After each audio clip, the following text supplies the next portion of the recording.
Hey everybody, how's it going? It is so good to see each and every one of you.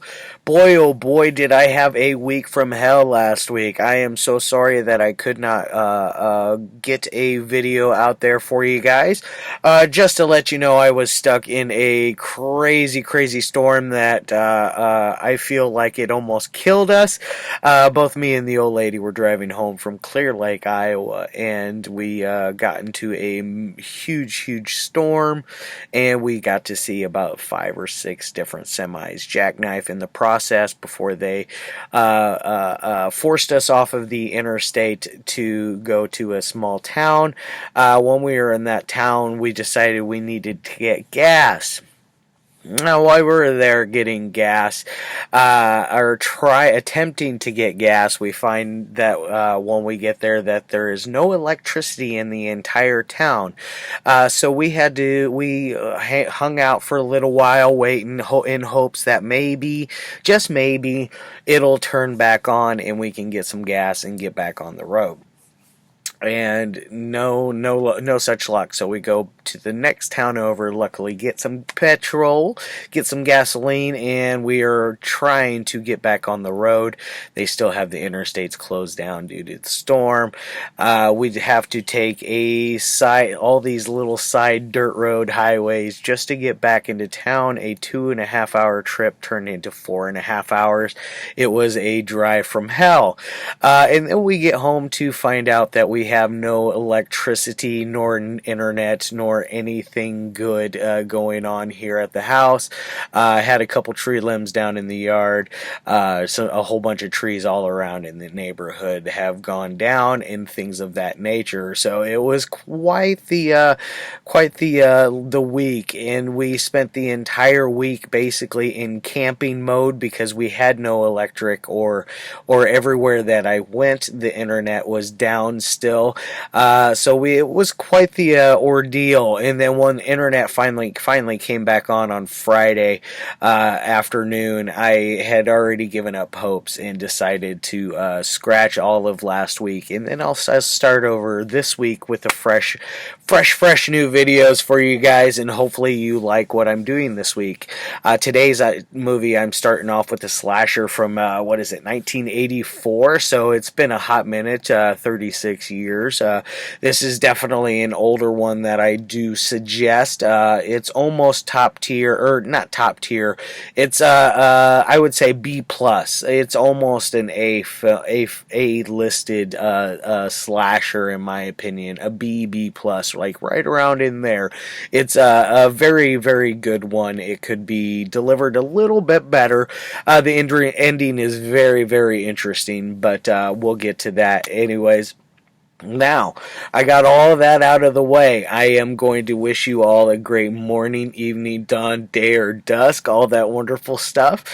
Please do like, share, and subscribe. And please do always look in the description box for more information on the movie or the film of the day. Today's movie, there is the very starring cast of the film, which is only three top names billing on that one. There is the basic synopsis, which I get off of the back of the box. So let's just face it, folks. I am not a writer. A couple little tidbits on some trivia, which it was basically something on how the location could only be used between 7 p.m. and 7 a.m. And they had to be out of there by 7 a.m. It's one of those ordeals. So they would film overnight and film nonstop till they got finished with the product that we have. And then another thing is there was another director originally linked to a guy named Peter Crane, but Peter Crane was originally going to be the director of it. He had some sort of outing with the producers, and basically was replaced by Larry Stewart, none other than Larry Stewart. I went through his filmography. I didn't really see anything of notable things like that. There is a link for a trailer in there, and like this, there is a runtime of the cut I am watching. Which, by the way, I am watching the Arrow video release of this one. It is a standard issued Blu-ray, which I forgot upstairs. It does have a reversible artwork. Let me pull that out for you. That's what we got going there on the reversible. I just happen to like the other one for nostalgic reasons mostly, even though I did not see this movie for the first time until this last weekend. Even though I've owned it for a couple of years now, which is no excuse. Oh, there's a dog here that got in there. There we go. Get that out of there. But anyways, which is no excuse for me not watching this one. I should have hopped on the train a lot sooner because it is a very fun movie. I rather enjoyed it from beginning to end. There is some funky, wonky things that are going on here. Now, how long is the cut that is on here? It is 1 hour and 37 minutes. So, I imagine this one may have suffered from some cuts over time, or at least back when it came out. Maybe some of the gore gags were a little more brief. I could totally see that happening, even though there is not a bunch of like super gory gags going on in here. But it is one I can see that it could have suffered from that throughout its illustrious career. Now, this one stars Vera Miles, which most of you should know her from Psycho fame. She also did stuff like The Man Who Shot Liberty Valance, and then The Searchers, great John Wayne film. She turns in a very, very good performance as Daphne Zuniga's mom. Daphne Zuniga, which you should know her from Spaceballs. Some of you for Melrose Place. I also know her from The Dorm That Dripped Blood, which is her very, very, very first film that she ever did. This happens to be her very first starring role that she ever did, and she turned in a great performance in it, I must say. And then we also have Gulager in here as well, which a lot of you should know him from Return of the Living Dead, the Feast trilogy, which those are very fun monster movies that got a little edgy and ballsy with some of the content that was in that film. It's very, very good. All three of those I enjoy. Third one's definitely the weakest out of the trilogy, in my opinion. They go in order by how they were released. First is definitely the best. And now, like I said, this was directed by Larry Stewart. It had another director originally tied to it. He wanted to do stuff a little more artistically than what the producers were wanting originally. They wanted a very run-of-the-mill standard stock and slash that ran by the exact formula that all great slashers follow. You know, one of those kind of ordeals. But there was a lot of turmoil between them, and so the director was then let go and replaced. And there are a couple of scenes that did make it in here. I can't remember off the top of my head. They were stuff early in the film. What was it? Oh shoot! The mental hospital scenes at the mental hospital. Those were it just all of a sudden clicked as I was scrolling down. I didn't even get a chance to look at it, but stuff at the mental hospital, which, by the way, I do leave a nice little trivia note in there on that. So if I don't describe it as well as you would like to know, please do look in there for that. I do have the thing on that and the whole thing on the locations, where this one was originally, like I said, it was used at a very, very famous mall, very big mall, and it was the Dallas International Market is where it was filmed in. Now, what is this movie about, you ask? It's basically about. It starts off with this girl who's having it's crazy what's going on. She walks in on her mother and father having sex, and third man walks in, and as she's in there, before the third man walks in, she proceeds to stab her father. Very nonchalant how she goes about the deal. It's kind of crazy. Then the third man walks in, and there is a struggle in which the third man gets lit on fire. Now you fast forward to 1984, and it's the girl is going through college, and while she's there, they are getting ready to pull off a sorority house prank, which she is part of this illustrious sorority house. They're getting ready to pull off the prank, and which involves them to go into her father's mall, which is the Dallas International Market. I forget what the name was on it. Let me double check and make sure it's on here. No, I forgot to make a note of that. But the father is a very rich man. He runs these stores across these malls across America, basically. But they're going to go into her father's giant store and pull off a prank in there. And while they're in there, they are slowly picked off one by one, and it starts off with a security guard, which one of the girls that is in the sorority group is supposed to basically keep distracted no matter what it takes, and she was basically alluding that she would have sex with him. It is kind of a funny scene. They talk about how he's hung like a horse, I think is what they said, if memory serves me correctly.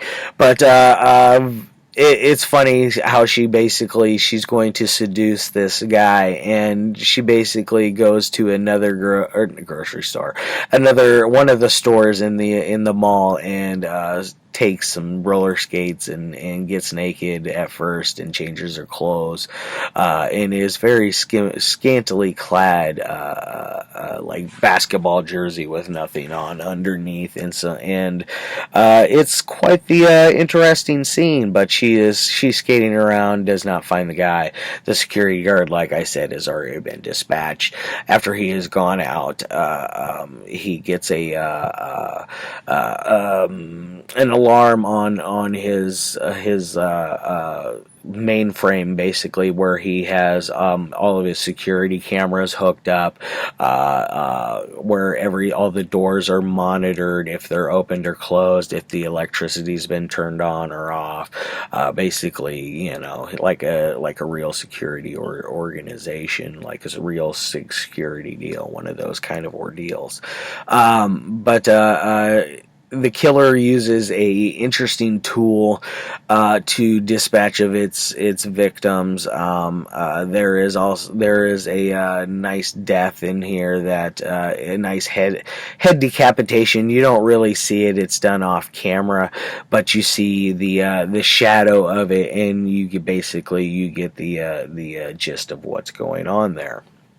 That's very fun. It's pretty one of the earlier victims of the movie, one that I did not see coming yet. I figured that person was going to die. I just had not assumed that they would at that point. Now, all the while before all this is also going on, like I said, there was this stuff filmed at a mental asylum, and it involves this man who is like an inmate caretaker, I think is what they called him. He basically took care of the yard work outside of the asylum, and did cleaning up jobs, little menial jobs, to basically show he is a model prisoner, one of those ordeals, one of those kind of things. So we got the standard stock and slash, like I said. There's an interesting double twist at the end, where you find out who that third man is. All the while, the girl, the Daphne Zuniga character, she has amnesia, and she has this reoccurring dream that she's had since she is a child, which she only knows as a dream. And you find out what the dream is, basically what it means, and she also meets up with this.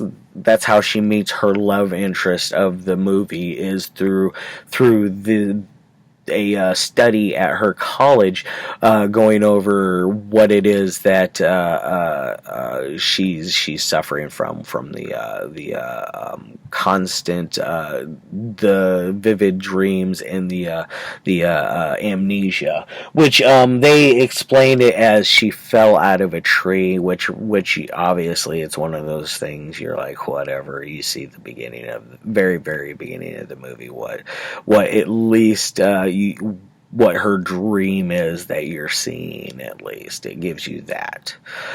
Now, as far as any kind of ratings go for the movie, it stays very steady paced. It has a nice little body count. Has some nice little TNA in here. You get to see Daphne Zuniga in her very first role, or her first big role. She does a very good job. I can see why Mel Brooks took her or used her for Spaceballs, because she actually does have some acting ability, and I would like to see other things other than that in Melrose Place. I would like to see her do some other stuff. I think it'd be cool to have her start doing some horror movies again in this stage of her career. That'd be awesome. Now, like I was saying, there's some interesting camera work. You can tell the difference between the original director's stuff and the main director, Larry Clark's Larry Stewart. I don't know why I got Larry Clark, but Larry Stewart. You can tell the difference between both Peter Crane and Larry Stewart's directing style in it. So that is a little wonky, but it works with it just enough to not feel too out of place, but if that makes sense. So it keeps that momentum going through that as well. It kind of just treads through some choppy water, basically. So I'm going to give it a 3 on the technical side, just because of the choppiness it got in through those scenes. It could be very well a 4. There's some interesting cinematography going on here.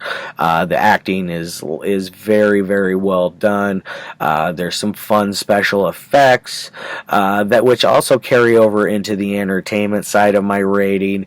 All of that definitely comes into play. The twist at the end is fun. I think if you were watching it with a group of friends, I think it's one of those twists that may actually get you, because I sure as shit did not see it coming, and I have watched so many movies in my lifetime, especially the horror genre, in all of its subgenres as well, and it didn't blow my mind, nothing like a Sleepaway Camp did, nothing like that, but it definitely caught me off guard and caught me by surprise. One of those kind of ordeals. Alright guys, so I'm going to give it a 4 on that end. A 7 out of 10 is, I feel like what this movie is, it's a little above average, a little above average. So it's a pretty solid film. I would definitely say check this one out. I give it 2 thumbs up. I'm going to put it down. I'm going to get the hell out of here. I'm not 100% what I got lined up for you this week. I know that I got another slasher. I may just do all slashers for the week just to have some fun. And then next week, move on to something else. Alrighty guys, love your faces. I'm happy to see each and every one of you again. Please have a good rest of your day. Peace out.